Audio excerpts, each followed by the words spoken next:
Bismillahirrahmanirrahim. Assalamualaikum warahmatullahi wabarakatuh. Alhamdulillah wa bihi nasta'in. Asyhadu an la ilaha illallah wahdahu la syarika lah. Wa asyhadu anna Muhammadan abduhu wa rasuluh. Wa nusalli wa nusallim ala hadzal nabiyil karim sayyidil mursalin wa ala alihi wa sahbihi ajma'in. Amma ba'd. Ayyuhal mu'minun, ittaqullah. Usikum wa iyaya bitaqwallah. Faqad fazal muttaqun. Muslimin dan muslimat mudah-mudahan dirahmati Allah Subhanahu wa taala. Di dalam sebuah hadis an Aisyah radhiyallahu anha qalat, kana Rasulullah sallallahu alaihi wasallam yashrabu asalan 'inda Zainab binti Jahshin wa yamkuthu 'indaha fawaqaitu ana wa Hafsah ala ayyatuna dakhala 'alayha faltaqul lahu akalta maghafir inni ajidu minka riha maghafir. Qala Nabi sallallahu alaihi wasallam, la walakinni kuntu ashrabu asalan 'inda Zainab binti Jahsh falan a'uda lahu wa qad halaftu la tukhbiri bidzalika ahada, atau kama qala. Hadis sahih riwayat Al-Bukhari. Daripada Aisyah radhiyallahu anha, kata dia, satu hari ketika giliran Nabi di rumah isteri dia yang bernama Zainab binti Jahshin, Nabi telah minum asal, telah minum madu di rumah Zainab binti Jahshin. Wa yamkuthu 'indaha, dan Nabi sallallahu alaihi wasallam pada malam itu bermalam di rumah Zainab. Fawataitu ana wa Hafsah ala ayyatuna dakhala 'alayha faltaqul lahu akalta maghafir. Aisyah kata, dia dengan seorang lagi isteri Nabi yang bernama Hafsah. Aisyah ni anak Sayyidina Abu Bakar, Hafsah itu anak Sayyidina Umar. Maka kata Aisyah, dia dengan Hafsah telah berpakat, tak kira Nabi SAW lepas rumah Zainab, Nabi pergi rumah siapa, tak kira. Janji apabila Nabi SAW masuk rumah mana-mana seorang daripada kita, Aisyah kata, Nabi mai rumah aku ke, Aisyah pergi rumah hang ke, Hafsah, tak kira. Bila Nabi masuk aja, kita tanya Nabi, akalta maghafir. Tanya Nabi, tuan minum maghafir kah? Maghafir ini satu minuman manis yang dihasilkan daripada satu pokok yang tumbuh di sana. Maghafir ini pokok dia bergetah. Cairan yang keluar daripada pokok tu manis macam madu, cuma bau busuk. Macam mana kita duk makan petai tu, Sedap. Busuk. Tuan Profesor Diraja Ungku Aziz, dia petai ada stok di rumah dia. Dia pernah melawak, orang tanya dia, Profesor ni dia pandai tuan-tuan. Profesor Ungku Aziz ni pandai. Dia jadi Vice Chancellor Universiti Melaya. Kalau sekiranya Fakulti Perubatan panggil dia untuk pergi buat perasmian apa-apa simposium yang berkaitan dengan perubatan, esok dia nak pergi rasmi, malam ni dia baca buku berkaitan dengan bidang hak dia nak pergi rasmi itu. Esok masa perasmian dia bercakap macam dia satu orang pakar dalam bidang tu. Cerdik Profesor Ungku Aziz ni. Dia pernah melawak, orang tanya dia apa rahsia cerdik dia. Dia kata dia suka makan petai. Saya jadi melawak. Dan memang dia suka makan petai. Dia sanggup pergi cari petai sampai ke Kuala Selangor tu. Sanggup pergi cari, bawa balik, buat jeruk, simpan. Dia suka petai ni. Sedap tapi busuk. Maghafir yang Nabi minum ni, dia cairan yang dihasilkan daripada satu pokok yang bernama maghafir. Dia bergetah, rasa dia manis, sedap, tapi siapa minum, busuk. Aisyah dengan Hafsah radhiyallahu anhuma, biasalah tuan-tuan, hidup bermadu. Saya nak cakap pandai pun tak boleh, saya bini seorang aja. Tapi cerita orang hidup bermadu ni biasalah. Lumrah untuk orang yang bini lebih pada seorang ni, buat kok mana pun ada tak betul. Aisyah radhiyallahu anha dengan Hafsah isteri Nabi. Kan kita dah bagi tahu Nabi SAW ada 11 isteri. Nabi menikah dengan Khadijah sampai Khadijah mati, baru Nabi menikah lain, dan kemudian Nabi menikah, sampai ada 10 isteri satu masa. Campur dengan Khadijah 11. Campur dengan satu orang hamba perempuan nama dia Mariah Al-Qibtiyah, jadi 12. Dan benda tu khusus untuk Nabi SAW. Tak boleh mana-mana orang nak pergi buat benda tu. Aisyah radhiyallahu anha berpakat dengan Hafsah. Pasti ada sikit rasa tak selesa dengan isteri Nabi yang seorang ni yang bernama Zainab binti Jahshin. Kalau kita baca dalam sirah, Zainab binti Jahshin ini adalah isteri Nabi hak paling comel, hak paling segak. Zainab binti Jahshin ni sepupu Nabi. Dia anak kepada mak penakan Nabi yang bernama Umaymah binti Abdul Muttalib. Mula-mula Nabi kawinkan dia dengan Zaid bin Harithah, satu khadam Nabi yang kemudiannya Nabi merdekakan dia. Kemudian Nabi bagi Zaid ni menikah dengan Zainab binti Jahshin. Kemudiannya rumah tangga tidak tahan lama, bercerai, dan Allah perintahkan Nabi kahwin dengan Zainab binti Jahshin.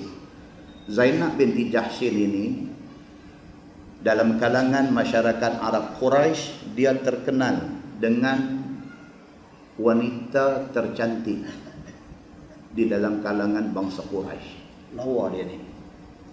Jadi biasa, siapa-siapa pun daripada dulu sampailah kepada menjelang kiamat, siapa-siapa pun bila ada kelebihan, ada orang hasad. Benda ni normal. Satu orang berilmu lebih, ada orang dengki. Satu orang segak lebih, ada orang dengki. Satu orang harta kekayaan lebih, ada orang dengki. Ini normal. Aisyah radhiyallahu anha dengan Hafsah, walaupun mereka isteri Nabi, tetapi atas kapasiti mereka sebagai manusia biasa, sikit tu ada. Bila kena giliang Nabi SAW di rumah Zainab binti Jahshin, mereka dua ni sudah pakat. Nabi balik aja, habis giliran Nabi di rumah Zainab binti Jahshin, Nabi mai rumah siapa-siapa tak kira. Aisyah kata mai rumah aku ke, pergi rumah hang ke, Hafsah. Nabi masuk, kita kata dekat Nabi, akalta maghafir. Tuan makan maghafir ke? Ni bau busuk ni. Inni ajidu minka riha maghafir. Kata dekat Nabi, saya dapat bau ni, bau maghafir, bau busuk maghafir. Pakai. Dan kebetulan bila Nabi balik daripada rumah Zainab binti Jahshin, Nabi pergi rumah Aisyah. Dia buat macam yang dia pakat dengan Hafsah. Bila Nabi masuk aja dia kata akalta maghafir. Dia kata, tuan makan maghafir ke? Busuk ni. Qala Nabi sallallahu alaihi wasallam, la walakinni kuntu ashrabu asalan 'inda Zainab binti Jahshin. Nabi habaq betul. Nabi kata tak. Tak makan pun maghafir. Saya daripada rumah Zainab. Dan di rumah Zainab saya minum asal, saya minum madu. Nabi habaq betul. Tak apalah, Nabi kata falan a'uda lahu. Nabi kata okeylah, tak apa. Selepas ni saya tidak akan minum asal lagi. Saya tidak akan minum madu lagi. Waqad halaftu. Nabi kata saya bersumpah, saya tak akan minum madu lagi selepas ni. Kalau kerana minum madu, hampa rasa tak selesa, hampa rasa bau busuk, inni halaftu. Aku sumpah, Nabi kata, falan a'uda lahu. Aku tidak akan minum madu lagi. Hadis itu hadis sahih riwayat Al-Bukhari. Dan hadis ini timbul sebagai sebab nuzul kepada ayat 1 surah At-Tahrim, di mana Allah Subhanahu wa taala tegur Nabi sallallahu alaihi wasallam, ya ayyuhan nabi lima tuharrimu ma ahallallahu lak ya tabtaghi mardata azwajik wallahu ghafurur rahim. Sadaqallahul azim. Tuhan dandan turun ayat, Tuhan kata, ya ayyuhan nabi, wahai nabi, lima tuharrimu ma ahallallahu lak. Pasal apa kamu mengharamkan benda yang Allah halalkan kepada kamu? Tuan-tuan, Nabi tersilap pun Tuhan tegur. Siapalah kita manusia, siapa orang tak boleh tegur. Nabi SAW tersilap. Pasal apa? Pasal dia nak buat favor. Dia nak ambil hati isteri lain. Dia nak ambil hati Aisyah. Pasal dia main rumah Aisyah, Aisyah kata kat dia, busuk. Makan maghafir kan? Dia kata tak, dia cuma minum madu saja.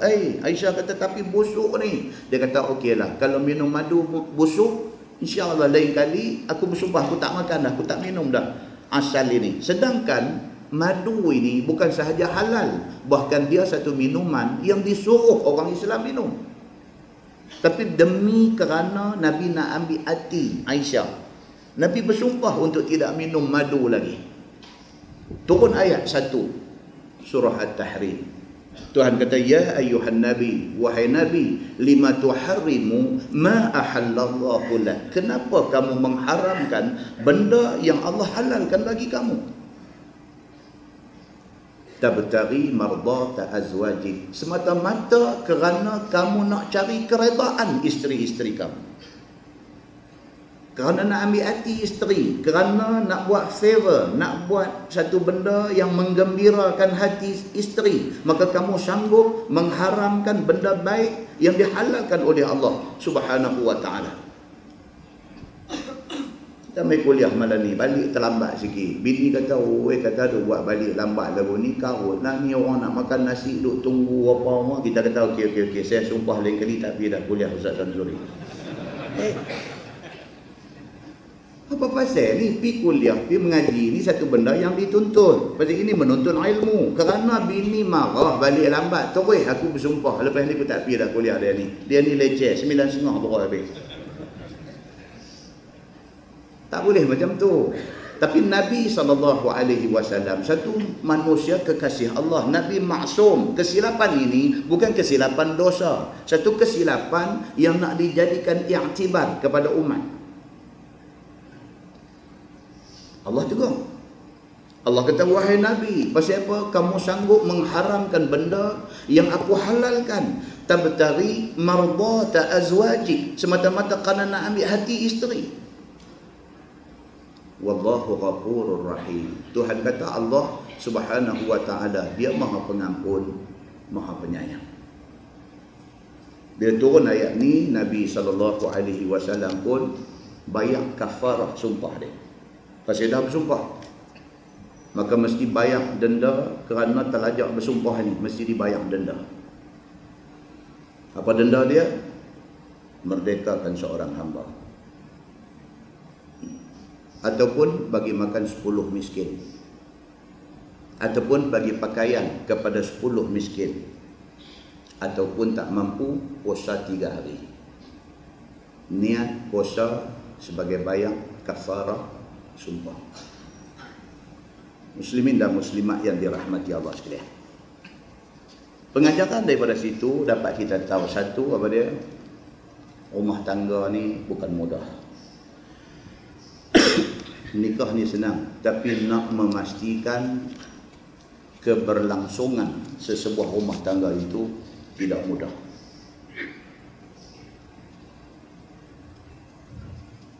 Maka Nabi SAW lebih lagi dengan isteri yang begitu ramai, dengan nak menjaga hati semua orang, tidak semudah itu. Lanjutan tentang rumah tangga Nabi, insya-Allah kita akan baca di Masjid Jitra. Cerita bagaimana pergolakan yang berlaku kerana karenah isteri-isteri Nabi SAW. Muslimin dan muslimat yang dirahmati Allah sekalian, Zainab binti Jahshin ini sepupu Nabi, anak kepada mak penakan Nabi sebelah Abdul Muttalib, satu perempuan cantik dalam kalangan masyarakat Arab Quraisy.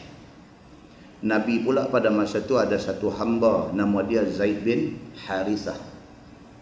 Nabi merdekakan hamba dia yang bernama Zaid bin Harithah ini. Nabi ambil Zaid bin Harithah ni bagi jadi anak angkat Nabi. Lepas itu Nabi jodohkan pula Zaid bin Harithah ini dengan sepupu Nabi yang paling cantik di kalangan Arab Quraisy, iaitu Zainab binti Jahshin. Sudah tentulah apabila Nabi SAW pergi jumpa keluarga Zainab, bagi tahu kata dia nak meminang Zainab untuk Zaid bin Harithah, keluarga tak boleh terima. Pasal apa? Pasal mereka melihat Zaid satu orang hamba yang dimerdekakan, sedangkan mereka ni semua daripada keturunan Quraisy, keturunan terhormat dalam masyarakat Arab pada masa itu. Oleh kerana Nabi minta mereka jadi serba salah, tetapi pihak keluarga Zainab binti Jahshin ni duk cari jalan untuk tak mau bagi jadi. Abang-abang kepada Zainab binti Jahshin yang juga sepupu-sepupu Nabi, mereka terang-terang abang kata mereka tak boleh terima Zaid ini. Nabi tanya pasal apa? Mereka kata pasal Zaid asal hamba. Allah Subhanahu wa taala buat turun ayat 36 daripada surah Al-Ahzab. A'udzubillahi minasyaitonir rajim. Wa ma kana lil mu'minin wala mu'minatin idza qadallahu wa rasuluhu amran an yakuna lahumul khiyaratu min amrihim. Allah turun ayat, tidak sewajarnya, tidak seharusnya orang laki-laki baik, orang perempuan baik yang beriman, apabila Allah dan Rasul sudah buat satu ketetapan, sudah buat satu keputusan, kamu ada pilihan lain. Ayat itu turun ketika tengah duk bincang, ketika Nabi duk pujuk keluarga sepupu dia ni suruh terima Zaid bin Harithah ini jadi suami kepada Zainab binti Jahshin. Depa duk kata tak setuju. Tengah duk bincang tu Allah turun ayat ni. Wa ma kana lil mu'minin wala mu'minatin, tidak sewajarnya laki-laki baik perempuan baik yang beriman ini Iza qadallahu wa rasuluhu amran, apabila Allah dan Rasul sudah buat keputusan, ayyakuna lahumul khiyaratu min amrihim, depa masih nak ambil pilihan lain, tak mau ambil yang keputusan Nabi. Bila turun ayat ni, Zainab binti Jahshin tanya Nabi, depa kata, ya Rasulullah, adakah ini ayat Quran? Adakah ini perintah Allah? Nabi kata, na'am, ya, ini perintah Allah. Zainab kata, baiklah, kalau begitu saya setuju jadi isteri Zaid bin Harithah. Kahwin. Tak mau nak jadi cantik. Kahwin, tapi tak jadi cantik. Rumah tangga sentiasa suam, sentiasa panai. Sentiasa suam, sentiasa panai. Pasal apa? Pasal pada awal tak kenal. Itu sebab dalam fiqh, dalam fiqh munakahat, dia letakkan kufu sebagai syarat. Pasal apa? Tak mau jadi macam ni. Tapi Allah perintahkan benda ni, bukan Allah silap. Pasal apa? Pasal benda ni nak dijadikan pengajaran kepada hamba-hamba Allah, kepada umat Nabi SAW. Berulang kali Zaid bin Harithah ni pi balik dia pi jumpa Nabi, kira mai ni muka ni kecoh, nak bagi tahu kata tak bahagia. Masalah dia apa? Masalah dia Zainab binti Jahshin, sama ada secara sedang ataupun secara tidak sedang, cakap dia tu menyebabkan Zaid kecil hati. Kita boleh faham tak? Macam duk jadilah masyarakat kita. Bila isteri tu lebih daripada suami, dia kok mana pun dia nak bercakap. Hari baik-baik, hari elok-elok, boleh pergi berjalan sana sini, boleh duduk bersembang melawak. Hari jadi tak apa elok ni, terbit di mulut bini ni. Dia kata, abang baik-baik sikit, sebahagian besar daripada belanja rumah ni saya tanggung. Bila keluar lagu tu, kemek lelaki ni. Kemek kena pergi kedai welding. Kena pergi duduk welding, kena pergi duduk katok balik, kena semen balik, kena cat balik. Macam tu punya duduk jadi. Lepas tu elok balik, tak apa, berjalan elok, melawak, semua cantik. Mai pula satu hari, abang, saya nak hantar anak pergi mengaji sini, saya cuma nak habaq kat abang, bukan saya nak minta abang setuju ke tak setuju. Sebab kalau pergi pun saya yang tanggung. Dia keluar itu pula dah, bercalang pula sikit lagi. Nak pelekoh suruh kahwin boleh, tapi bila kahwin kerana kena pelekoh, dia tak mau nak cantik. Allah takdirkan benda ni berlaku kepada siapa? Kepada Zaid bin Harithah. Tuan-tuan, Zaid bin Harithah bukan komen-komen orang. Di antara sahabat Nabi yang nama dia disebut dalam Quran. Sayyidina Abu Bakar As-Siddiq, nama tidak sebut dalam Quran. Tidak ada ayat Quran sebut nama Sayyidina Abu Bakar. Tak ada. Ayat yang turun menceritakan kelebihan Sayyidina Abu Bakar ada, tapi tak sebut nama. Ayat yang turun cerita kata Allah menyokong keputusan Sayyidina Umar ada, tetapi nama Sayyidina Umar tak ada dalam Quran. Sedangkan Zaid bin Harithah, nama dia terbungkin keluar. Ayat 37 surah Al-Ahzab. Allah berfirman, wa iz taqulu lilladzi an'ama Allahu 'alaihi wa an'amta 'alaihi amsik 'alaika zawjak wattaqillah. Allah kata, dan ingatlah ketika engkau wahai Muhammad kata kepada orang yang Allah bagi nikmat kepada dia dan engkau pun bagi nikmat kepada dia. Siapa dia orang ni? Zaid bin Harithah. Allah bagi nikmat apa dekat Zaid? Yang pertama, Allah bagi kepada Zaid ni nikmat Islam. Dia jadi orang Islam. Yang kedua, apa nikmat yang Allah Subhanahu wa taala takdirkan bagi kepada Zaid bin Harithah ini? Apa nikmat dia? Dia ditakdirkan oleh Allah menjadi anak angkat kepada Nabi istimewa. Allah Subhanahu wa taala mentakdirkan benda ni kepada Zaid bin Harithah. Apa nikmat Nabi bagi kat dia? Nabi ambil dia jadi anak angkat, Nabi merdekakan dia, Nabi bagi dia jadi anak angkat, Nabi bagi dia menikah dengan sepupu Nabi yang merupakan perempuan paling segak dalam kalangan Quraisy.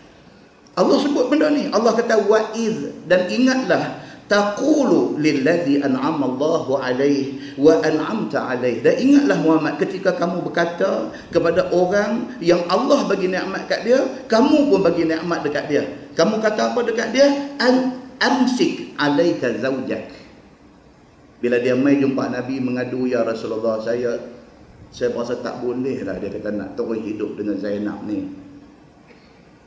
Nabi tanya pasal apa? Dia kata, saya orang lelaki. Bila sekali, dua kali, tiga kali, berkali-kali Zainab duk bercakap, yang maksud cakap Zainab itu merendah-rendahkan saya. Ampun satu orang bekas hamba. Dia kata, saya sakit menahan benda ni. Pergi mengadu dekat Nabi. Kok Nabi boleh tolong campur, sama ada bagi elok balik, pesan dekat Zainab jangan cakap macam tu, ataupun Nabi boleh bagi satu jalan keluar, tak apalah hampa bercerai.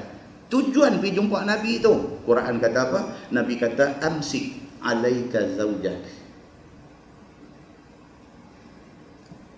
Amsik maksudnya tahan. Maksudnya apa? Jangan bercerai. Tiap-tiap kali dia main mengadu dekat Nabi, Nabi kata jangan bercerai, tak bagus bercerai ni. Seminggu main pula, mengadu pula, Nabi kata amsik, tahan dia, sabar dengan kerenah dia ni, jangan bercerai. Berkali-kali dia duk ulang mai dekat Nabi, Nabi duk suruh sabar, Nabi kata wattaqillah, Nabi kata bertakwalah kepada Allah, sabar dengan apa yang jadi. Sampai satu masa nampak Nabi pun tahu dah, tak boleh. Maka bercerai mereka ni. Benda yang berlaku itu dirakamkan oleh Allah dalam Quran. Allah Subhanahu wa taala kata, wa tukhfi fi nafsik mallahu mubdih wa takhshan nas wallahu ahaqqu an takhsha. Allah kata, wahai Muhammad, kamu sembunyi satu benda dalam diri kamu yang akhirnya Allah buka benda ni bagi orang tahu. Kamu takut kepada manusia, sedangkan kamu sepatutnya takut kepada Allah. Maksud dia apa ni? Bila sahaja bercerai Zainab binti Jahshin dengan Zaid bin Harisah, Allah perintahkan Nabi suruh kahwin dengan Zainab binti Jahshin. Tujuan Allah perintah Nabi suruh kahwin dengan Zainab binti Jahshin ni, tujuan dia apa dia? Pasal nak bagi tahu kepada masyarakat Arab dan seterusnya umat Nabi Muhammad ni bahawa tidak salah bapa angkat kahwin dengan bekas isteri kepada anak angkat. Zaid bin Harisah anak angkat Nabi, dia kahwin dengan Zainab binti Jahshin. Maka Zainab ini isteri kepada anak angkat Nabi. Isteri anak angkat bukan menantu kita. Anak angkat bukan anak kita. Jadi dalam masyarakat Arab jahiliah pada masa tu, kalau anak angkat kira anak betul, maka isteri anak angkat menantu betul, tak boleh kahwin. Sedangkan Islam, bila mai syariat Islam dah, dia beza anak kandung dengan anak angkat, tidak sama. Maka Allah perintahkan Nabi suruh kahwin dengan Zainab binti Jahshin. Benda ni memberatkan hati Nabi. Nabi takut orang kata. Kalau dia kahwin dengan Zainab binti Jahshin, Allah perintah, kalau dia kahwin, orang akan kata, ish, Muhammad ni teruk sungguh, sampai menantu sendiri pun dia bedai. Orang kalau dia nak kata ni tuan-tuan, dia cari perkataan hak kita tak boleh tidur malam. Pilihan raya nak main sikit hari lagi, boleh dengar. Bila dia bermusuh ni, dia nak kata tu, dia ada 5 pilihan perkataan untuk kata. Dia pilih hak kawan tu tak boleh tidur malam. Dia boleh kata, ish, Muhammad ni teruk betul, sampai menantu dia pun dia pergi menikah. Apa kasar? Muhammad ni teruk betul, sampai menantu dia pun dia baham dia sebut, dengar ketak dada. Kalau gagah tidur juga, mati dalam tidur, penat nak nyawa tak boleh. Duk ingat ke orang kata ni. Tuan-tuan, siapa pernah kena kata tahu? Sakit tuan-tuan. Kalau duk ambil berat ke orang kata ni, mati kita. Tuan-tuan tunjuk mai satu manusia dalam dunia yang terkenal yang orang tak kata. Datuk Najib, Perdana Menteri, apa orang tak kata kat dia? Tok Guru Ni Aziz, satu tok guru yang berilmu tinggi. Siapa tak kata kat dia? Pasal apa? Pasal dua-dua ni orang terkenal. Dua-duanya orang terkenal. Jadi orang terkenal, ada orang kata. Soal orang kata tu betul tak betul, itu perkara yang ke-355. Yang pentingnya nak kena kata. Dan bila kata tu pula pergi cari perkataan yang cukup cantiknya, bagi kawan yang kena kata tu tak boleh tidur. Nabi SAW, dia bila Allah suruh, Allah perintahkan dia pergi kahwin dengan Zainab binti Jahshin, bekas isteri kepada anak angkat dia, berat hati. Pasal apa? Pasal masyarakat Arab pada ketika itu, hukum yang ada dalam masyarakat Arab jahiliah, tidak boleh pak mentua ni kahwin dengan menantu angkat. Tak boleh. Menantu angkat itu macam menantu betul. Maka benda tu dalam Quran dia kata apa? Wa tukhfi fi nafsik. Nabi SAW duk sembunyi benda tu dalam hati dia. Mallahu mubdi. Allah buka benda tu. Bagi semua orang tahu Muhammad kahwin dengan bekas isteri anak angkat dia. Wa takhshan nas. Tuhan kata Muhammad, kamu cuak, kamu takut dengan kata manusia. Wallahu ahaqqu an takhsha. Sedangkan Allah yang sepatutnya kamu takut. Muslimin dan muslimat yang dirahmati Allah sekalian. Ayat tu kata falamma qada Zaidun minha waqara. Itu nama Zaid disebut dalam Quran. Ayat 37 surah Al-Ahzab. Tuhan kata falamma qada Zaidun. Falamma qada Zaidun minha waqara. Apabila Zaid menceraikan isteri dia, zawwajnakaha. Tuhan kata kami mengahwinkan Muhammad dengan Zainab.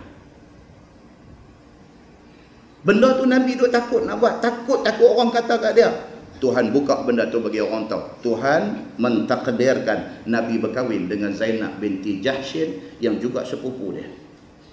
Sekaligus nak bagi tahu apa? Hukum dalam Islam boleh kahwin sepupu. Sekaligus nak bagi tahu apa? Seorang bapa mentua angkat boleh berkahwin dengan menantu angkat. Sekali dengan tu Allah Subhanahu wa taala nak mensyariatkan benda ni. Likai la yakuna 'alal mu'minina harajun fi azwaji ad'iyaihim. Sekaligus supaya orang semua tahu bahawa mengahwini bekas isteri anak angkat itu tidak salah. Tuhan kata. Iza qadaw minhunna watara.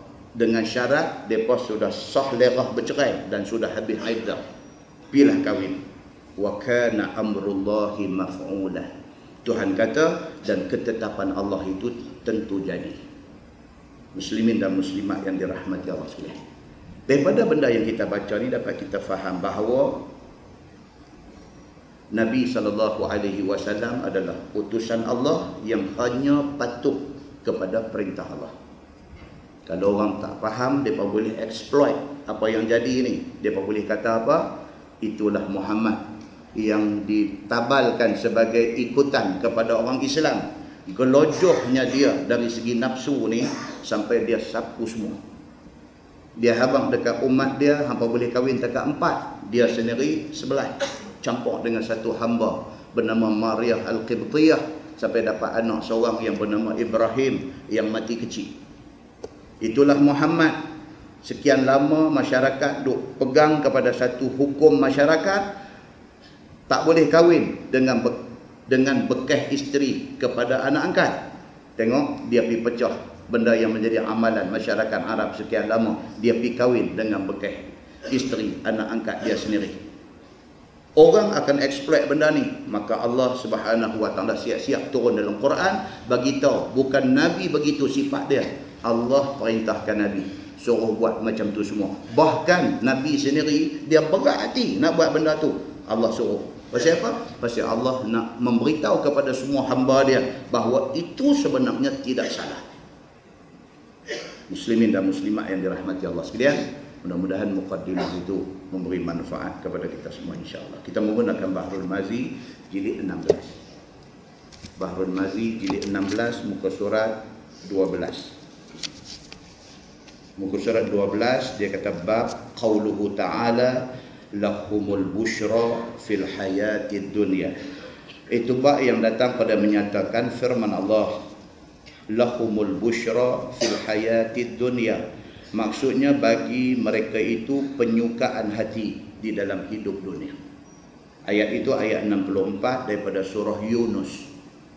Baik, apa maksud ayat itu? Ketahuilah saudaraku, adalah firman Allah yang disebutkan tadi telah bersalah-salahan ulama pada tafsirnya. Ayat itu ulama berbagai-bagai tafsiran ada. Setengah daripada mereka itu telah mentafsirkan makna busyra di dalam firman Allah itu ialah mimpi yang betul. Satu, Allah kata lahumul busyra fil hayatid dunya. Bagi mereka, maksudnya bagi orang-orang Islam yang beriman itu ada satu busyra, ada satu mimpi yang benar semasa hidup di atas dunia. Itu satu tafsiran. Baik, bermula dalil yang dipegang oleh mereka ialah hadis yang dikeluarkan oleh Imam At-Tirmizi. Kata dia, an rajul min ahli Misr radhiyallahu anhu qala sa'altu Abu Darda an qaulillahi ta'ala lahumul busyra fil hayatid dunya faqala ma sa'alani anha ahadun ghairuk illa rajulun wahid munzu sa'altu Rasulullah sallallahu alaihi wasallam. Diriwayatkan daripada seorang laki-laki daripada penduduk Mesir.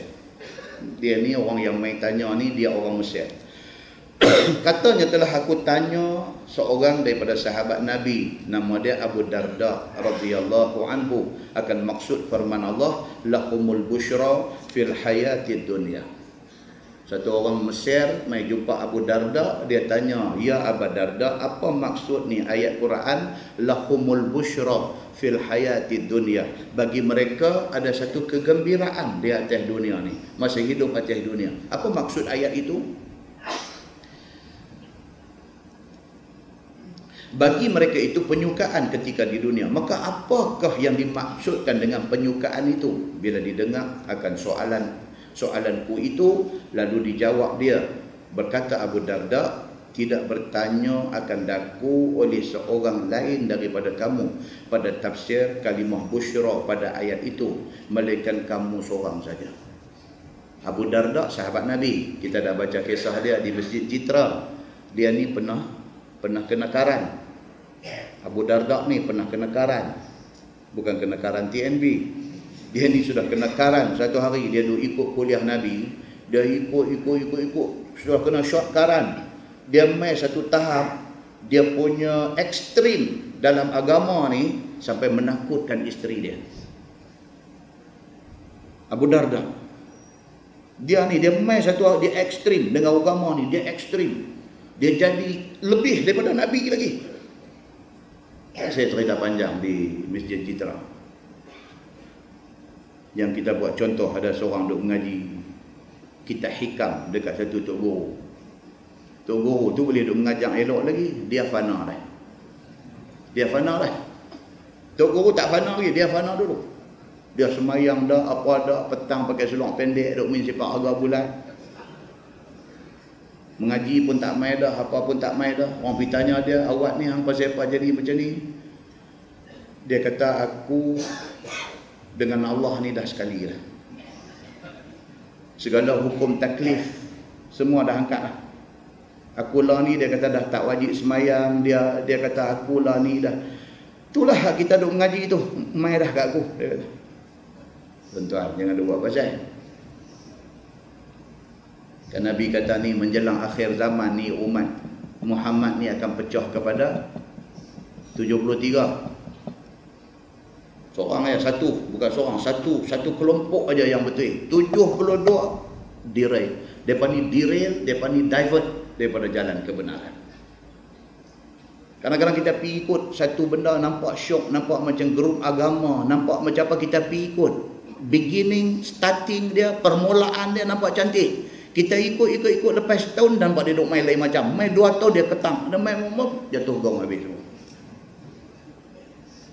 Dan benar ni bukan berlaku di Malaysia saja. Satu dunia ni menghadapi masalah ni. Dia start tu cantik, beginning dia cantik, dia punya presentation dengan jubah, dengan serban, dengan janggut, dengan ikut sunnah, dengan apa, nampak cantik, sejuk hati kita ni. Kita ikut. Dia duk main pelik-pelik. Dia duk main pelik. Tok guru kata, dah pelik ni makna Tuhan nak bagi kau ni. Lain-lain jadi syekh ni. Jadi kat dia. Jadi macam mana? Semayang dah, apa pun dah. Dia dah jadi wahdatul wujud. Dia dengan Tuhan ni, dia dah fana. Dia dah diri, dia dah binasa dah. Dia tu tak ada dah. Dia kata aku jadi macam hak kitab duk kata tu, Abu Al-Mughis Husin Al-Hallaj. Dia kata ni Allah fi jubbati. Allah duk dalam jubah aku. Dia duk main lagu tu kacau tuan-tuan. Orang pergi habang dekat Tok Guru duk mengajar ni. Tok Guru tanya mana dia ni, lama tak nampak. Dia baca dia panah dah. Tok Guru terkejut. Dia panah dah. Ustaz mengajar ni kata saya pun tak panah lagi. Jangan. Dia nak tergelincang ni tuan-tuan kan. Tuan-tuan baca satu buku tajuk dia Talbisu Iblis. Di kedai harfa, kedai buku ada Talbisu Iblis. Baca buku tu, macam mana iblis syaitan masuk kepada setiap golongan masyarakat. Hang jadi tok alim, tok guru apa, dia masuk cara tok guru. Hang jadi dia ada jarum dia nak masuk yang nak menggelincirkan kita daripada jalan benar. Muslimin dan muslimat yang dirahmati Allah sekalian. Abu Darda radhiyallahu anhu pernah kena syuat ni sampai bini dia susah hati, sampai Salman Al-Farisi, satu saudara dia, pinasihat dia, dan akhirnya rujuk kepada Nabi, baru dapat balik jalan untuk dia pegang dan tidak ekstrim. Muslimin dan muslimat yang dirahmati Allah sekalian. Daripada semenjak bertanya aku kepada Nabi SAW, Abu Darda kata, ni tafsir ayat lahumul busyra fil hayati dunya yang hang ni orang Mesir ni mai tanya ni. Abu Darda kata apa? Ni aku dengar ni daripada Nabi tafsiran dia, dan tidak pernah siapa mai tanya aku tentang tafsir ayat lahumul busyra fil hayati dunya. Hang orang yang pertama mai tanya aku tentang tafsir ayat ini. Abu Darda kata kepada orang Mesir ni tadi. Kata Abu Darda, sa'altu Rasulullah sallallahu alaihi wasallam faqala ma sa'alani ahadun ghairuk munzu unzilat hadhihi ar-ru'ya munzu unzilat hiya ar-ru'yatu salihah yaraha al-muslim aw turalah. Maksud dia apa? Telah aku tanya akan Nabi sallallahu alaihi wasallam akan makna dan kehendak busyra pada ayat itu. Abu Darda kata apa? Abu Darda kata tak pernah siapa mai tanya aku. Aku sendiri pernah tanya Nabi tentang maksud ayat ni. Aku pernah tanya Nabi. Apa maksud yang kata lahumul busyra fil hayatid dunya?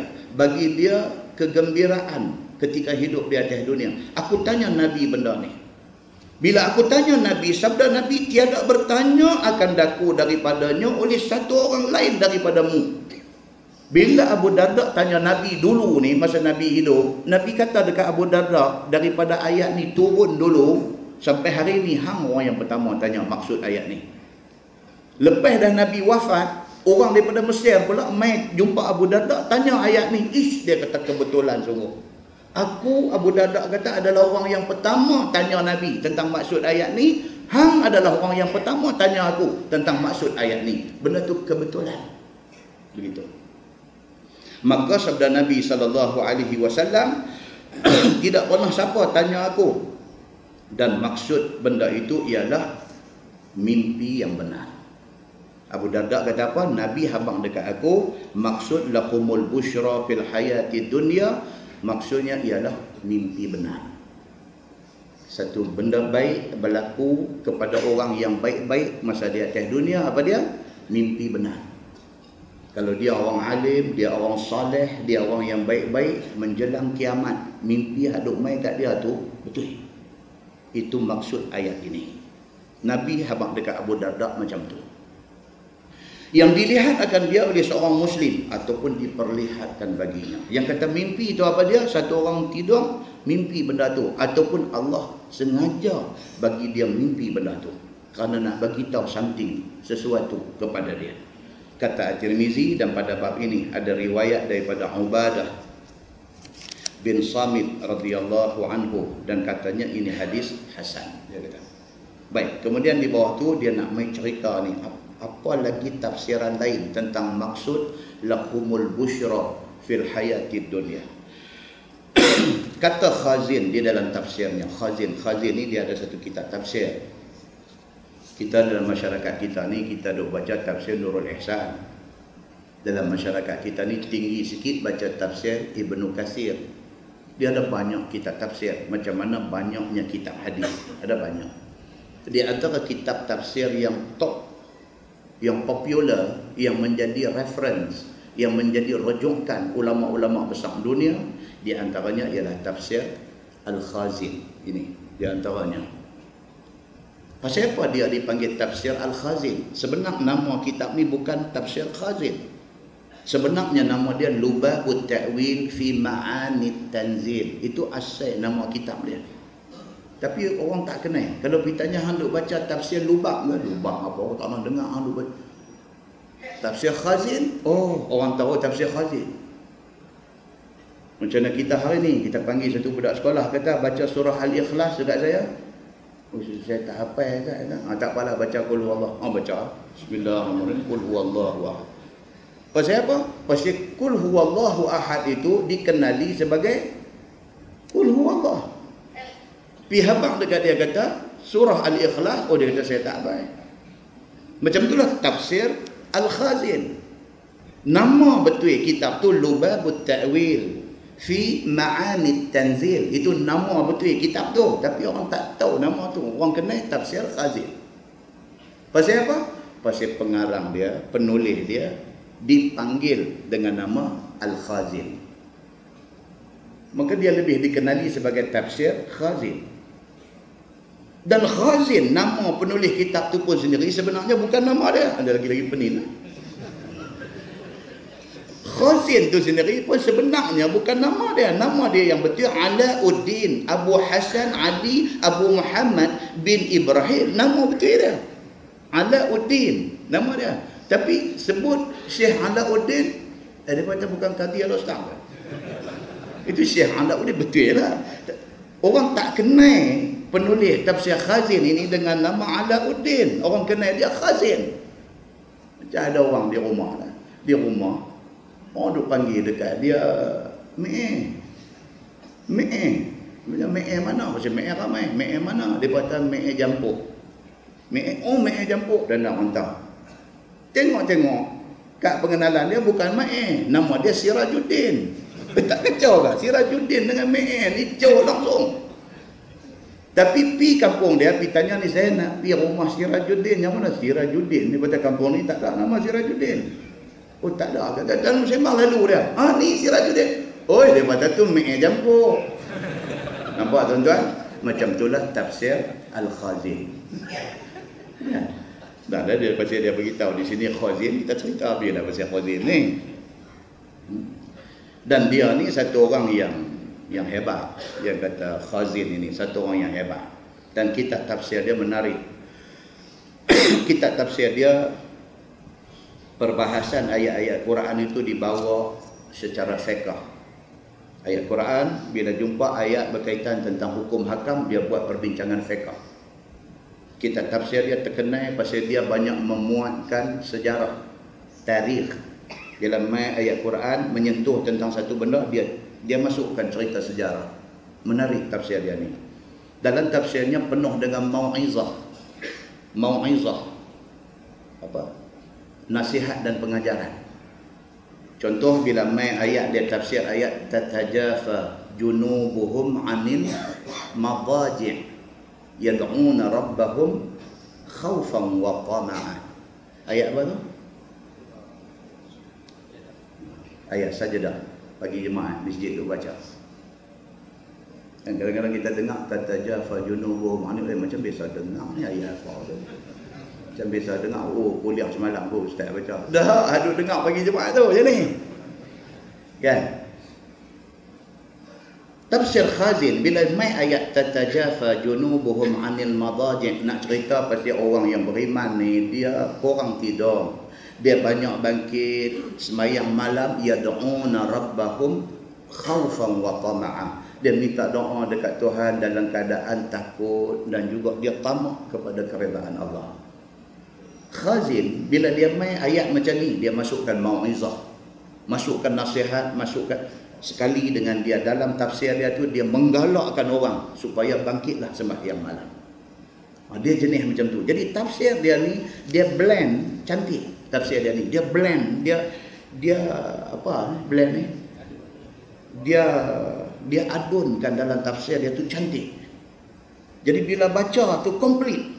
Kita baca tafsir tapi fiqh ada. Kita baca tafsir tapi sejarah ada. Kita baca tafsir tetapi ada mau'izah, ada nasihat dan sebagainya.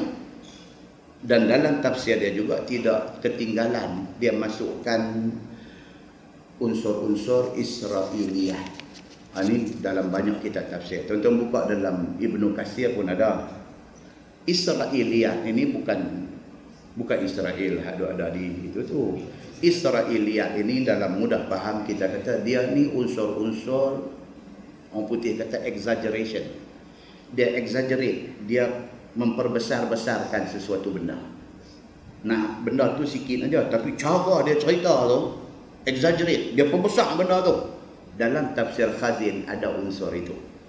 Maka kerana itu dia duk kena sekeh ke rumah orang.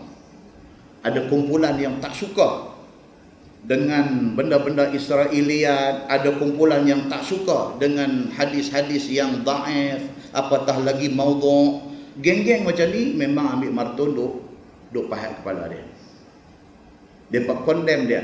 Macam hari ni ada setengah orang duk condemn Ihya Ulumuddin, karya Imam Al-Ghazali. Pasal apa? Pasal dalam kitab Ihya ada kadang-kadang Imam Al-Ghazali dia pun manusia, kadang-kadang dia ada buat masuk hadis dhaif, kadang-kadang dikesan ada beberapa benda yang sebenarnya maudhu', bukan hadis. Walaupun hak baik itu banyak, tapi kerana ada hak sikit tu, ada orang pergi duk highlight hak sikit tu, nak pelingkup semua sekali. Nampak tuan, kita ni kadang-kadang tolonglah berlaku adil, jangan over dalam apa benda pun. Hak baik, baik. Hak tak baik, tak baik. Jangan kerana sikit tak baik tu kita ambil lempang lalau semua sekali. Jangan macam tu. Biar kita berlaku adil. Maka dalam tafsir Khazin ini ada benda ni. Kan macam semalam kuliah tafsir di Semang Press semalam ni, baca cerita tentang Namrud, tentang Raja Namrud. Dia mainlah unsur-unsur exaggeration yang kata Israiliyat, dia mainlah. Dia cerita Namrud ni kalau kita nak cari dalam Bukhari, dalam Sahih Muslim, tak banyak cerita dia. Kadang-kadang tak ada pun nak cerita pasal Namrud secara langsung, tak ada. Quran cuma sebut kata dia lawan dengan Nabi Ibrahim sampai ke tahap apa? Dia jatuh hukum mati dekat Nabi Ibrahim ni, suruh bakar dalam api. Allah kata kuni ya nar kuni bardan wa salaman ala Ibrahim. Itu aja cerita dia. Nak cari detail ni Namrud ni siapa dia, tak ada. Bila kita buka kitab tafsir, dia main cerita-cerita macam ni. Dia main pula sampai cukup panjang. Dia main cerita kata Namrud ni daripada aset, Namrud ni sebenarnya dia ni adalah cicit kepada Nabi Nuh. Ni kalau carilah hadis tak jumpa. Tapi riwayat yang main dalam tafsir ada benda ni. Sejauh mana kesahihan riwayat ini wallahu a'lam. Tapi sebahagian orang kata ini Israiliyat. Ini cerita tokoh tambah yang dibesar-besarkan. Kononnya bapa dia ni siapa? Bapa dia cucu kepada Nabi Nuh. Namrud ni kononnya siapa? Kononnya Namrud ni anak kepada satu perempuan yang cukup cantik dan bijak. Mak dia ni cantik dan bijak, pergi berkahwin dengan satu laki-laki yang hebat pada zaman tu. Satu malam aja menikah siang, malam tu tidur, esok mati laki dia. Kerana satu malam itu dia mengandung, akhirnya dia beranak mai ke Namrud ni. So mak dia pun sebagai satu orang yang cerdik, bijak dalam masyarakat tu, dia ambil kesempatan atas benda tu. Dia bagi tahu dekat orang ramai. Dia kata saya tidak pernah disentuh oleh mana-mana laki-laki. Suami saya ni kahwin dengan saya tak ada buat apa. Dia kata, ni yang anak ni bukan anak dia. Dia kata, yang ni sebenarnya anugerah Tuhan. Ini anak Tuhan, dia kata. Dia main foto pula. Rakyat ramai hadu dengar ni, dengan kerana dia segak, dengan kerana dia cerdik, dengan kerana dia pandai bercakap, manipulate, mempengaruhi orang, bagi orang percaya kat dia, maka akhirnya sebahagian orang terima. Oh, jadi maknanya dia ni pun special lah. Pasal apa? Pasal dia beranak anak Tuhan. Makna dia bini Tuhan. Cerita Namrud ni dia sudah main macam tu. Namrud ni pula kononnya diceritakan dia alim, dia pandai dalam bidang kira-kira. Hari ni kata matematik, dia pandai dalam bidang architecture. Nak design, nak buat bangunan. Itu sebab dalam Quran, dalam suratul Nahli, tuan-tuan balik baca, cerita tentang dia buat bangunan tinggi. Namrud buat bangunan tinggi di negara yang bernama Babil. Babil ni apa dia? Babylon. Kan siapa hidup tahun awal 80-an dulu ada lagu orang putih apa Babylon ada lagu ni. Allah, walaupun umur dah 60 lebih dengar lagu Babylon, kaki dia lagu nak klik lagu Babylon ni. Ni cerita siapa ni? Cerita Namrud. Dia raja yang memerintah negeri Babylon. Dia buat tu sarh, dia panggil sad roha. Sarhun maksudnya bangunan, huge building, satu bangunan besar, burj, satu menara yang cukup tinggi. Tidak ada kemajuan dalam bidang pembangunan pada masa itu yang boleh membuat bangunan sehebat yang Namrud buat. Tujuan dia buat apa? Dia nak naik di puncak bangunan tu, dia nak cari siapa penghuni langit, dia nak bunuh mereka semua kena mengaku dia Tuhan. Namrud kata apa? Ana rabbukumul a'la. Aku Tuhan hamba yang paling tinggi. Ana uhyi wa umit. Aku boleh bagi hidup orang, aku boleh bagi mati orang. Orang pergi tanya dia, betul ke hang Tuhan ni? Abang betul, kami tak ada masalah. Kalau betul hang Tuhan, kami nak sembah. Dah sungguh ke hang boleh bagi hidup, boleh mati? Dia kata, dia panggil main dua orang depan dia, hak seorang dia pancung bagi mati, hak seorang dia tak habis balik kasih. Dia memperbodoh-bodohkan kebijaksanaan rakyat dah. Tak guna dia Namrud ni. Dia memperbodoh-bodohkan intelektual rakyat dah. Anak uhyi wa umit. Aku boleh bagi hidup, boleh bagi mati orang. Dia panggil dua orang, hak seorang dia pancung, tengok, dia kata anak umit, aku bagi mati dia ni. Hang, aku tak pernah habis balik kasih. Anak uhyi, aku bagi hidup dia. Tuhan kata, dia apa takut kata, dia kata Tuhan. Ini cerita dalam tafsir, cerita pasal Namrud. Dia main lagi, dia exaggerate cerita ni. Dia cerita Namrud ni pula, oleh kerana dia dah sampai satu tahap ni, dia alim dalam bidang ilmu falak. Ilmu falak ni ilmu apa tuan-tuan? Ilmu tengok anak bulan. Kalau dalam mudah abang ni, ilmu tengok anak bulan. Nak kaya ke, nak kuasa, nak apa, nak kena depa ni fikir dulu. Dia alim dalam ilmu ni, ilmu falak, ilmu kaji bintang ni. Akhirnya berasaskan kepada kepandaian dia dalam ilmu falak ni, dia mencipta ilmu horoskop. Horoskop ni apa dia? Tengok nasib. Dia ambil kira bulan, bintang, apa semua dia kira, memang dia tengok, dia kira satu nasib kat kau ni. Hang dia kata hari Jumaat ni jangan pergi mana. Sembahyang Jumaat pun jangan pergi. Kalau hang keluar dia kata memang hari celaka hang hari Jumaat ni. Dia ni pun dengar mau betul ke? Habis saya tak pergi Jumaat tak apa dah. Kalau hang nak mampu ambil dah. Oh saya tak pergi. Itu ilmu horoskop. Hari ni pun ada ke? Ada. Kalau kau belah kami sana sebarang Pai Pulau Pinang ni, dia berhenti van ke, dia berhenti motor ke, dia buka meja kecil satu macam yang tunggu. Kaki hak masalah ni, hak muka kosot ni semua nanti pergi singgah. Turun-turun mai bayar RM5 bagi tapak tangan. Dia pun tengok tapak tangan, dia tengok kau ni, dia tengok ni. Dia kata hang tahun depan lah, apapun tahun ni hang kena sabang lah. Tahun ni kalau hang buat apa pun tak jadi. Tahun depan lah baru bintang hang cantik, dia kata. Oh dia kata, tapi saya baru start menjaga apa. Kalau hang gagah juga pergi lah. Dia kata, hang tahun depan, hang punya time tahun depan. Dia kata, dia nipu macam tu. Okey, tak apa. RM5 dia balas pergi. Horoskop ni maksud apa? Dia nak sokong orang. Horoskop. Apabila Namrud ni kononnya pandai dalam horoskop, dalam nak menelah, dalam nak meneka nasib orang dan sebagainya, sampailah dia kata apa? Kita tak perlu Tuhan.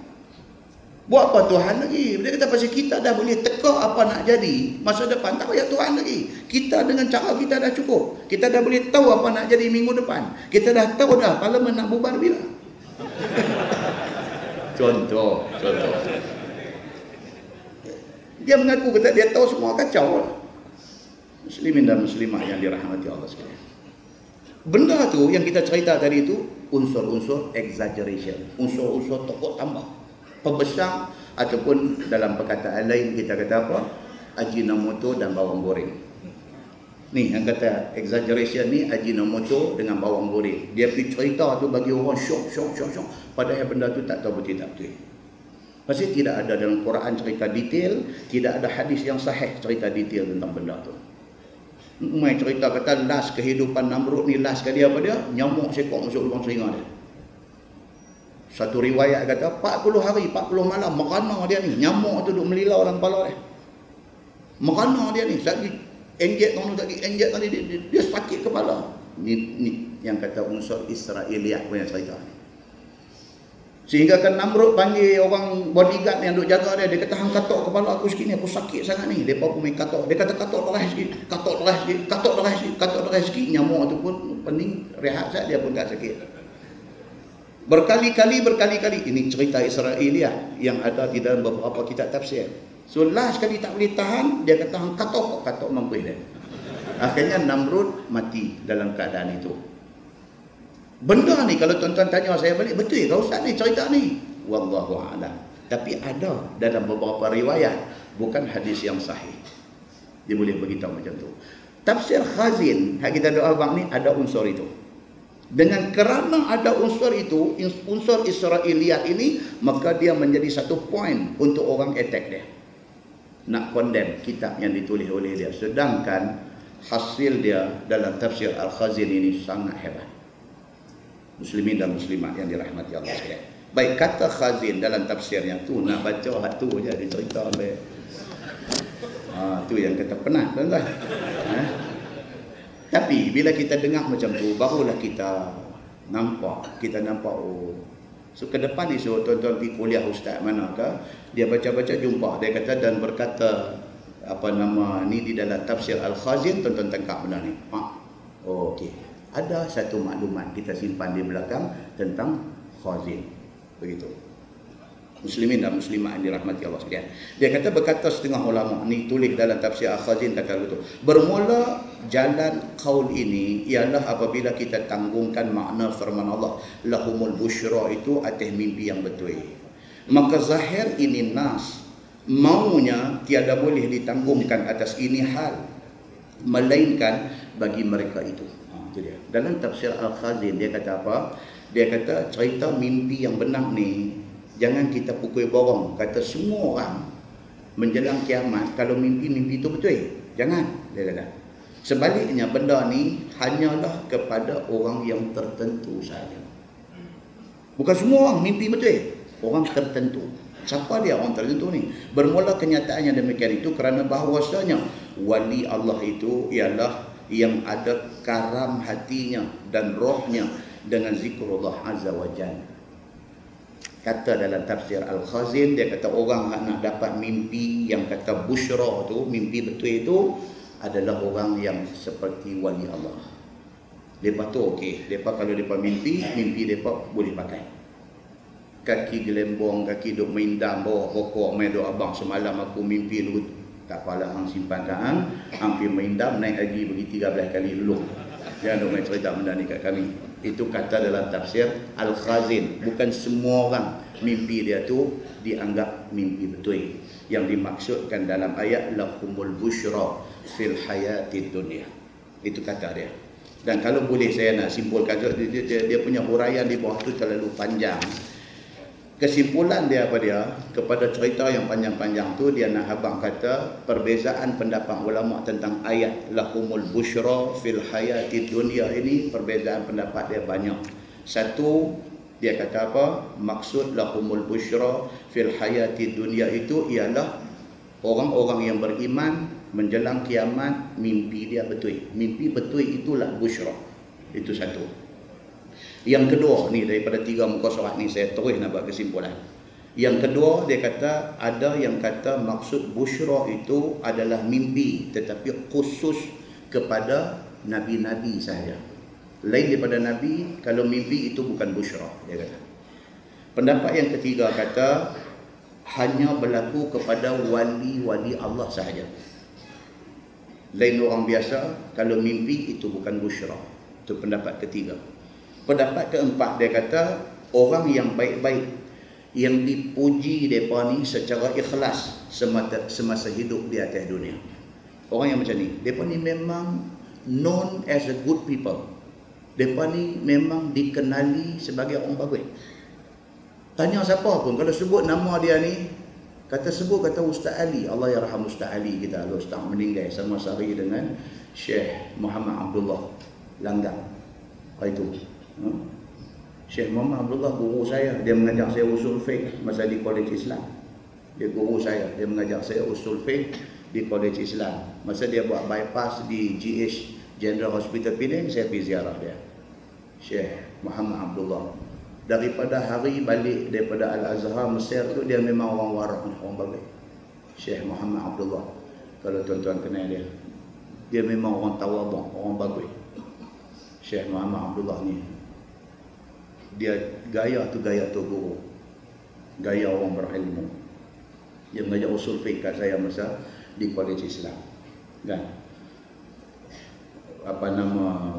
Bila sebut orang-orang macam ni, automatik orang akan respon apa? Spontaneously, secara spontan orang dia kata, oh dia bagus.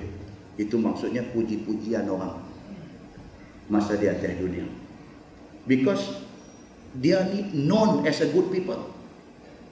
Tak pernah dengar daripada mulut dia nak cerca orang, tak pernah dengar daripada mulut dia nak fitnah orang, tidak pernah dengar daripada mulut dia nak bangga diri, tak ada. Tanyalah kawan baik, lawan baik. Bila sebut nama orang macam ni, sendiri orang nanti kata, oi bagus tu. Ini yang keempat. Dia kata orang ni memang orang bagus. Kalau tanya siapa pun, on the spot orang akan kata bagus. Itulah yang dimaksudkan lahumul busyra fil hayatid dunya. Bagi mereka itu busyra semasa hidup di atas dunia. Kan hadis yang saya gazet masa kuliah bulan lepas. Hadis riwayat daripada Anas bin Malik. Dia kata murra bi janazah fa usniya 'alaiha khaira. Faqala Nabiullah sallallahu alaihi wasallam wajabat wa murra bi janazatin fa usniya 'alaiha syarran. Faqala Nabiullah sallallahu alaihi wasallam wajabat. Qala Umar fadan laka abi wa ummi murra bi janazatin fa uthniya 'alaiha khair fa qulta wajabat wa murra bi janazatin fa uthniya 'alaiha syarrun fa qulta wajabat fa qala Rasul sallallahu alaihi wasallam man athnaitum 'alaihi khaira wajabat lahul jannah wa man athnaitum alaihi syarran wajabat lahun nar. Antum syuhada'ullah fil ardi, antum syuhada'ullah fil ardi, antum syuhada'ullah fil ardi. Atau kama qala, hadis sahih riwayat Imam Muslim. Anas kata satu hari orang usung jenazah lalu depan Nabi. Nabi tengok bangkit berdiri. Ini satu sunnah Nabi. Nabi ni kalau mayat lalu depan, tak kira mayat orang Islam ke, mayat orang Yahudi ke, mayat kafir ke, mayat apa, Nabi bangkit berdiri. Pernah sahabat tanya Nabi, ya Rasulullah, ni kafir ni, bukan mayat orang Islam. Nabi kata, ya, dia kembali kepada Allah. Nabi kata, ya, dia kembali kepada Allah. Ini saja kita sebut. Pasal apa? Hari ini zaman lah tuan-tuan, orang kerja ni merata tempat. Ada yang duk kerja di private sector, di sektor swasta, kerja dengan orang bukan Islam ramai. Kadang-kadang ada mati di kalangan sama-sama staff Cina, Hindu mati kan. Dia pun bukan orang Islam. Jadi menjadi kebiasaan dalam pejabat buat collection. Kita kutip duit, kita pergi bagi sumbangan kepada keluarga dia. Pasal keluarga dia ditimpa musibah. Jadi ada ramai orang duk hantar SMS, Ustaz tak apa ke, boleh ke? Saya nak tanya Ustaz dua benda. Satu, bolehkah kita bagi sumbangan duit kerana member satu pejabat mati? Yang kedua, nak pergi ziarah, pergi dekat family dia, nak bagi condolence, nak bagi takziah, boleh ke? Jawapan dia, boleh. There's nothing to do dengan agama, tak ada sangkut paut dengan agama. Cuma untuk mengambil langkah ihtiyat, langkah berjaga-jaga, berhati-hati. Sebagian ulama kata boleh pergi, tapi elakkan daripada time mereka buat upacara agama mereka. Masa tu Sami dia duduk semayang ke apa, masa tu kita tak habis. Kita pergi time tak ada apa-apa upacara agama. Kita pergi just to say sorry kepada keluarga dia. Just bagi tahu dekat bini dia, kata husband you, kami punya kawan baik. Bukankah imej Islam jadi cantik pada mata orang? Sumbangan untuk meringankan beban keluarga, bukankah itu disuruh oleh Islam? Benda macam ni kadang-kadang ada sikit confuse dalam kepala anggota masyarakat, maka timbul soalan macam ni. Nabi SAW mayat lalu, mayat bukan Islam, Nabi bagi show respect. Sahabat tanya pasal apa ya Rasulullah? Nabi kata dia kembali kepada Allah. Allah jadikan dia, dah hari ini dia kembali kepada Allah. Kita hormat itu. Oh, okey. Hadis ni bukan cerita tu. Hadis ni Nabi duduk-duduk dengan sahabat, tiba-tiba mai satu jenazah orang bawa di depan Nabi. Tiba-tiba orang hadu ada di keliling Nabi ni, fa usniya 'alaiha khaira. Ni hadu ada kiri kanan Nabi ni, pakat duk kata, baguslah dia ni. Depa kata ni hak mati ni baguslah, hilanglah satu orang baguslah masyarakat kita.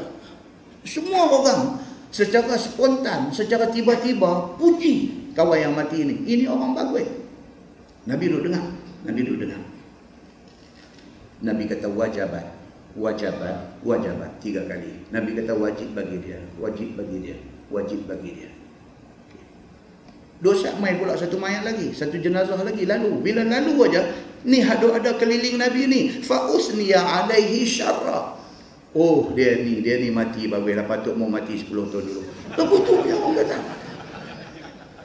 Mulut nak ada ni tuan-tuan, bukan ambil insurans pun. Oi, dia ni mati dah. Siapa dia? Habang nama pun. Oh, dia ni kau Allah cantik, dia ni patut mau mati 10 tahun dulu. Menyusah orang betul-betul. Cakap tak elok. Nabi tu ada, Nabi dengar. Nabi kata apa? Wajabat, wajabat, wajabat. Nabi kata wajib atas dia, wajib atas dia. Celarulah. Hak nu pun wajabat, hak baik nu. Mai hak ni kata tak lebih pun wajabat. Sayyidina Umar Al-Khattab. Dia ni agak, kalau dalam bahasa hari ni orang kata vokal. Dia ni agak vokal. Dia cakap.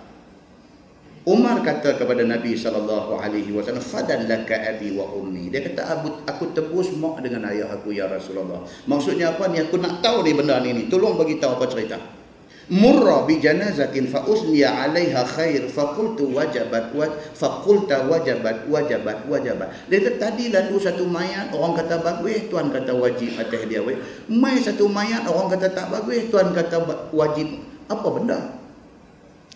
Nabi SAW jawab, Nabi kata man asnaitum 'alaihi khaira wajabat lahul jannah. Nabi kata siapa yang orang ramai puji kata dia bagus, wajib dia dapat syurga.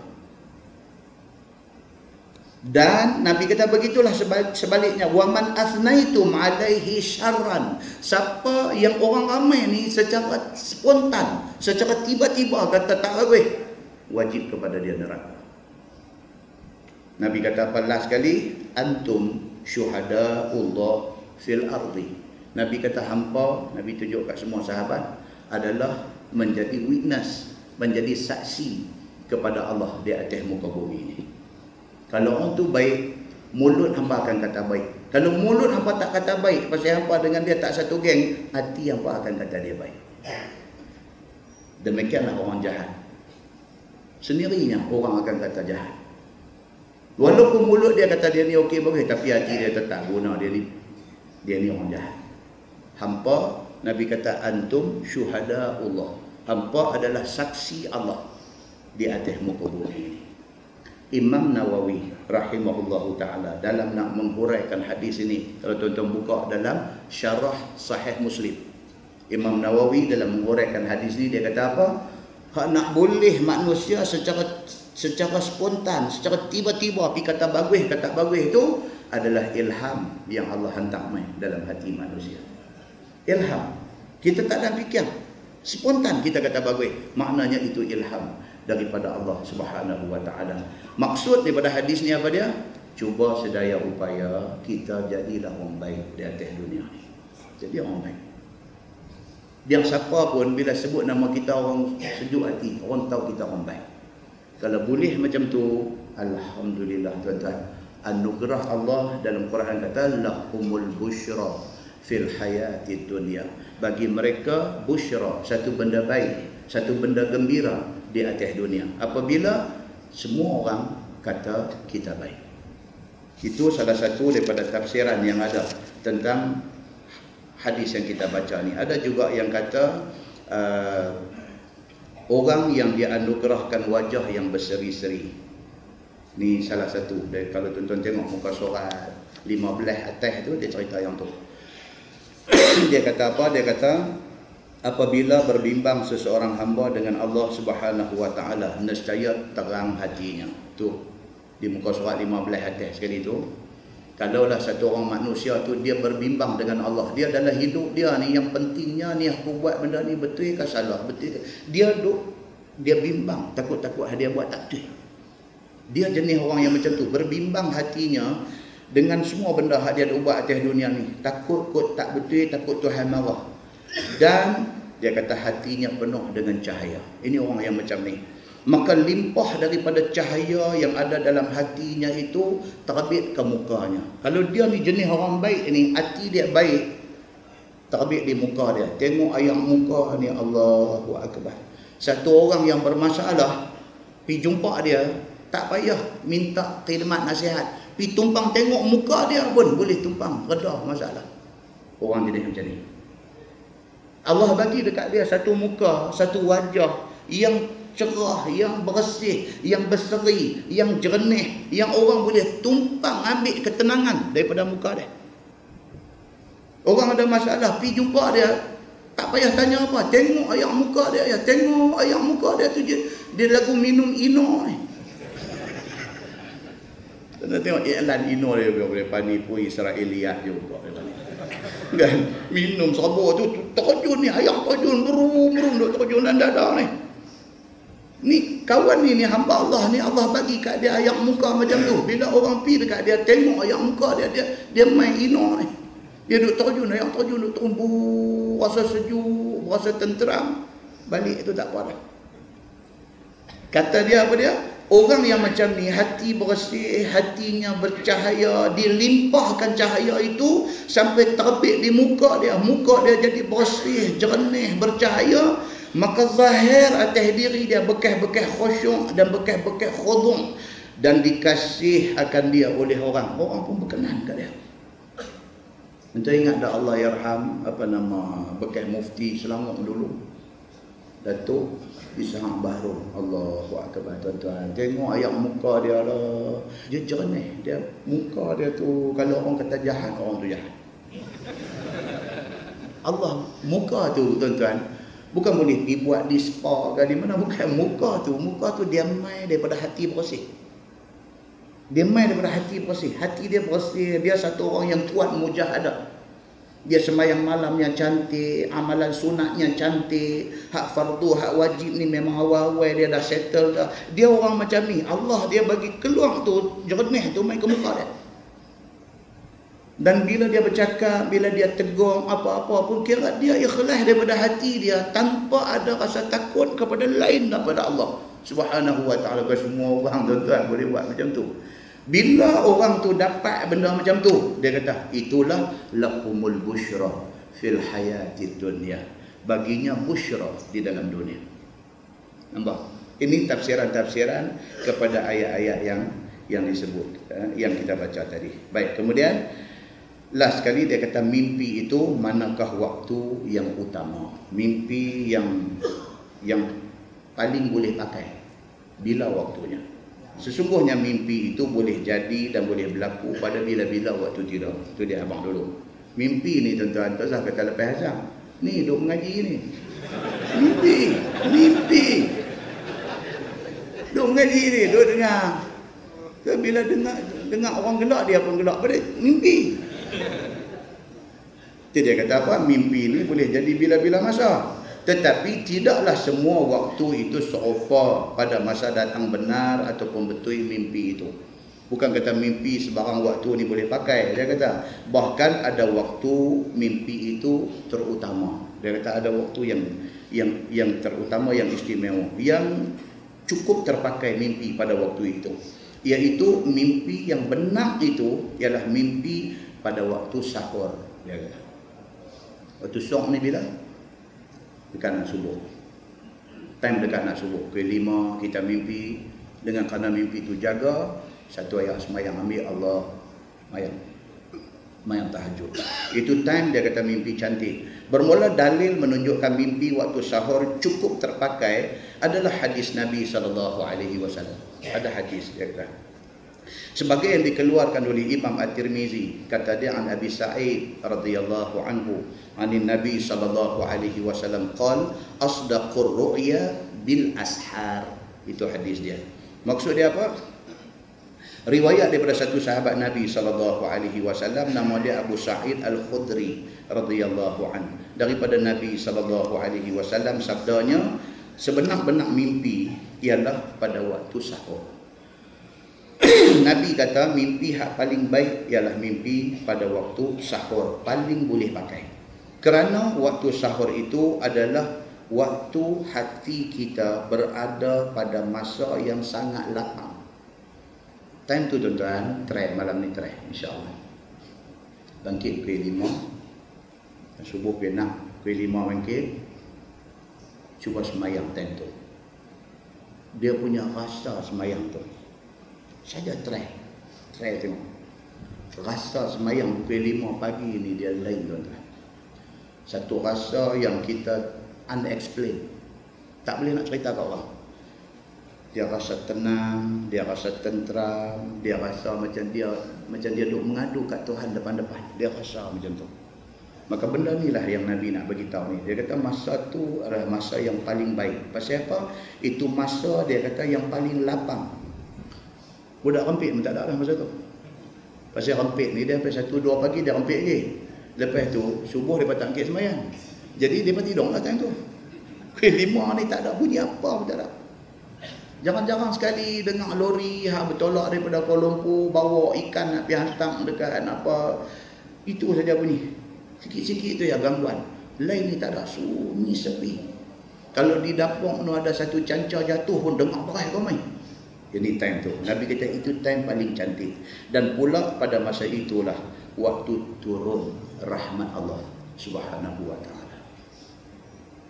Benda-benda macam ni saya pesan kat tuan-tuan. Mengaji saja ni tak ke mana kita ni. Try buat. Kita buat satu tuan-tuan. Rasa kebaikan dia. Nah, mudah-mudahan Allah bantu kita. Insya-Allah lepas ini kita masuk bab ma jaa fi qaulin Nabi sallallahu alaihi wasallam man ra'ani fil manam faqad ra'ani. Tajuk lepas ni ialah sabda Nabi sallallahu alaihi wasallam, man ra'ani fil manam, siapa yang mimpi tengok aku di dalam tidur, faqad ra'ani. Nabi kata dia tengok aku betul. Siapa mimpi dia tengok Nabi dalam mimpi dia, Nabi kata itu aku betul. Lepas ni tuan-tuan, perbincangan dia juga agak menarik. Dia akan mai dekat kita cerita macam mana kalau sekiranya satu orang tu betul-betul dianugerahkan Allah Subhanahu wa taala mimpi jumpa Nabi, cumanya berlawanan dengan kebiasaan Nabi. Contoh dia mimpi Nabi pakai baju batik.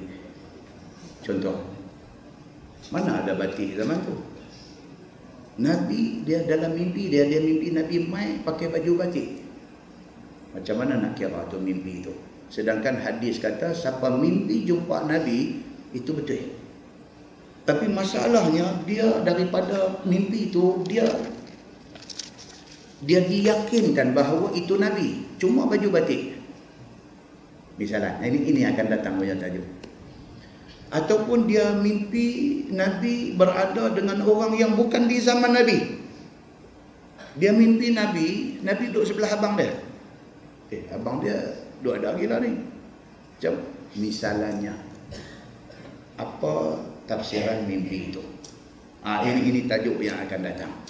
Ataupun dia mimpi Nabi, tapi Nabi tidak pakai baju yang menjadi kesukaan Nabi. Kan kita duk baca dalam hadis, Nabi suka baju putih, Nabi pernah pakai baju hitam, Nabi pernah pakai baju merah. Kita duk baca dalam hadis cerita benda ni. Tengok-tengok dia mimpi Nabi pakai satu baju yang color tidak pernah disebut. Kata color yang menjadi pakaian Nabi. Adakah itu membatalkan mimpi itu? Atau macam mana? Itu tajuk yang akan datang. Dia akan main benda-benda macam ni. Tetapi apa pun tuan-tuan, mimpi jumpa Nabi ini anugerah. Bukan sebarang orang akan dapat. Bukan sebarang orang akan dapat. Lebih-lebih lagi kalau orang tu mengaku kata dia boleh panggil Nabi mai bila-bila masa. Ini merepek daripada awal lagi. Dia bawa satu gerakan nak ajak orang ikut dia. Tiap-tiap kali buat perjumpaan dia spare satu bangku kosong duduk tepi. Dia beritahu ni dekat semua ramai ni ada ikut dia ni. Dia kata, tuan-tuan tolong jaga adab, bagi hormat. Dia kata, sebab walaupun mata kita tak nampak kerana ditutup hijab, dia buat cakap tu. Dia buat cakap seluruh kita pun duduk seram sejuk dengar. Dia kata yakinlah bahawa di kursi kosong ini baginda Rasulullah ada di sana. Yang tu mau bangkit balik tu. Pasal apa? Memang terang jadi penipu. Terang penipu. Pasal apa? Menyalahi nas yang ada dalam Quran, dalam hadis Nabi sallallahu alaihi wasallam. Kemudian dia akan main tajuk apa nak buat kalau kita mimpi tak elok. Kita jaga apa yang kita kena buat. Itu tajuk-tajuk yang seterusnya. Kita tangguh dengan tasbih kafarah dan suratul As. Subhanallahumma wa bihamdihi. Asyhadu an la ilaha illallah.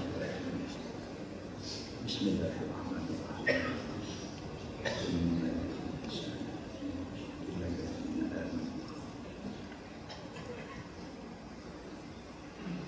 اللهم صل على محمد في الأولين والآخرين وسلم ورضي الله تبارك وتعالى عن سادتنا أصحاب سيدنا رسول الله أجمعين. بسم الله الرحمن الرحيم. الحمد لله رب العالمين حمدا يوافي نعمه ويكافئ مزيدا. يا ربنا لك الحمد كما ينبغي لجلال وجهك الكريم وعظيم سلطانك. رضينا بالله ربا وبالإسلام دينا وبمحمد نبيا ورسولا. اللهم افتح علينا فتوح العارفين وارزقنا فهم النبيين بجاه خاتم المرسلين. اللهم فقهنا في الدين وعلمنا التأويل واهدنا صراطك المستقيم. اللهم أرنا الحق حقا وارزقنا اتباعه وأرنا الباطل باطلا وارزقنا اجتنابه. اللهم اجعل جمعنا جمعا مرحوما وتفرقنا من بعده تفرقا معصوما. وصلى الله على محمد وعلى آله وصحبه وسلم والحمد لله رب العالمين. السلام عليكم.